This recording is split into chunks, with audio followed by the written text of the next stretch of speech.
Now, I'm not trying to be mean, please no bully, but why do they always look the same? You know what I'm talking about. The staunch Remainer and Jeremy Corbyn fan that threw a milkshake on Nigel Farage.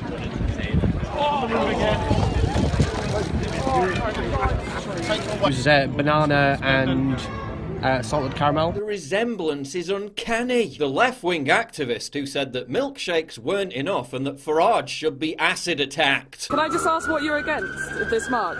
No, you can't. Piss off. The vape store employee who had a hissy fit over a Trump supporter. Get out! Help your customer! Fuck off! Fuck off! That screaming woman at Trump's inauguration.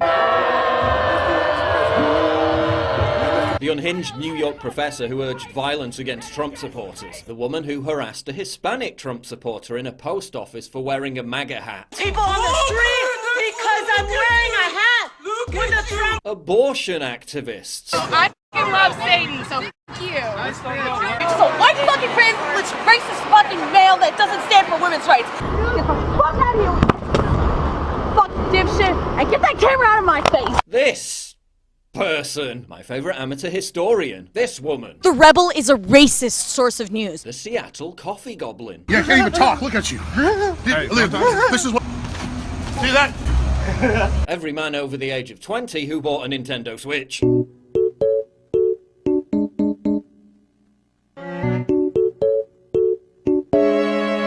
They've all got that look. It's a look that transcends genders and even age groups. It's just so distinct. I'm back. Yes. Yeah. Ma'am, don't do that. Please.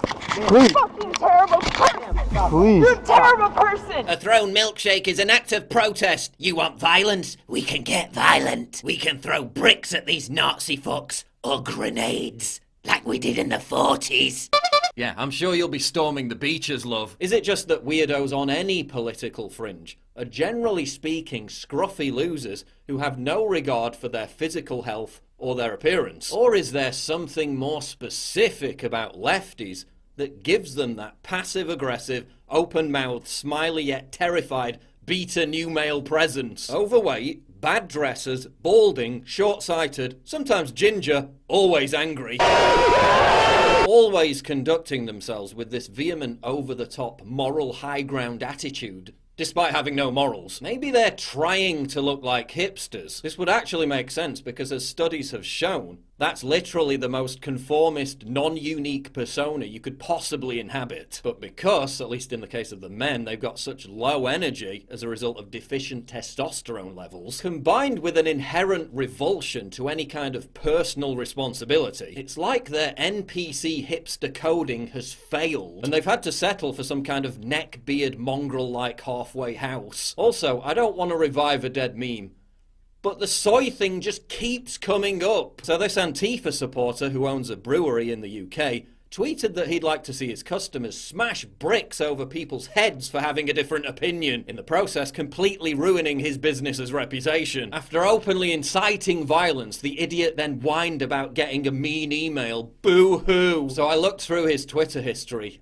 and found this. He's tweeting at Alpro, demanding to know why his soy milk tastes of vanilla. Their milkshake really does bring all the soys to the yard. Alpro, why does your soy milk taste of vanilla? Is it flavoured? Have to say it's not really conducive to making cauliflower teas. Be gone from me, you soy boy beta cuck. Be gone! Why always the soy? Why are there so many children of the corn? I did a whole video on this. Far left opinions always seem to correlate with soy consumption. Walking down the street, spot the Soylent truck, now I'm drinking a sweet chai breakfast. Soy consumption, soy face. Soy consumption, soy face. Soy consumption, soy face. I mean, there are other alternatives to cow's milk. Almond milk, oat milk, coconut milk. Why do they always choose soy? It's like it's some kind of signaling device to other soy boys.